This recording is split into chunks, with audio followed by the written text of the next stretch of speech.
అన్న నమస్తే అన్న. నమస్తే అన్న. అన్నా నమస్తే అన్న. మనకొట్టే అన్న కొంచెం టీ తాగిల్లనా, అలా పట్టించుకోకుండా పోతే ఎలానా? రే అనుకోటి ఈరా అన్నా, నేను నీ మనిషినన్నా. అన్నా ఏమైనా డబ్బు అవసరం అయితే చెప్పనా, పంపిస్తాను. ఏంట్రా అన్నయ్య అని ఇంట్లో పిలిచినట్టు మర్యాదగా అన్నాని పిలువ. నువ్వు పదన్నా అన్నా, నువ్వు పదా. నీకెందుకు భయం, నేనున్నాను కదా.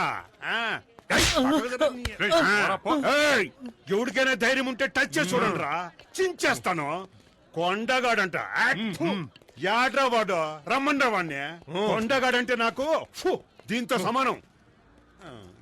ఏందన్నా మూడు సరిగ్గా లేదా, రేపు కలుద్దాం. అన్నా నువ్వు పోన్నా, నేను చూసుకుంటా. నేనుండా.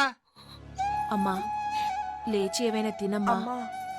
నాకేమీ వద్దు, నా కొడుకు వచ్చిన తర్వాతే తింటాను. అదే ఇన్స్పెక్టర్ చెప్పారు కదా, చెప్పేది వినమ్మా. అన్నయ్య వచ్చాడు. నాకేం కాలేదంటున్నాను. శక్తి అన్నయ్య, శక్తి ఏంట్రా అందరూ ఏవేవో చెప్తున్నారు. ఎవరిని పల్లెత్తు మాట అనేవాడివి కాదు, ఎందుకు అలా చేశావు? ఏంటమ్మా నువ్వు అనేది?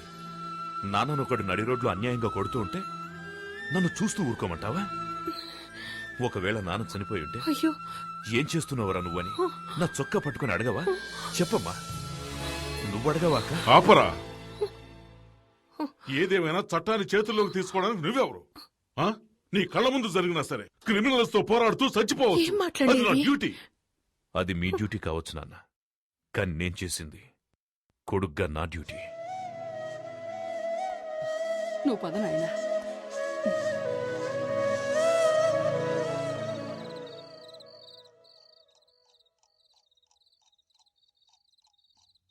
శక్తి, శక్తి, పిలిచావా నాన్న? కూర్చోయ్యా. పర్వాలేదు నాన్న. ఆవేశంలో మనం తొందరపడి చేసే పనులే మన జీవితాల్ని తలకిందులు చేస్తాయి. అదృష్టం కొద్దీ అలా ఏం జరగలేదు. జరిగిందేదో జరిగింది, అంతా మర్చిపోదాం. నా మీద కోపం అన్నా? లేదు నాన్న. సరే వెళ్ళి పడుకోయ్యా.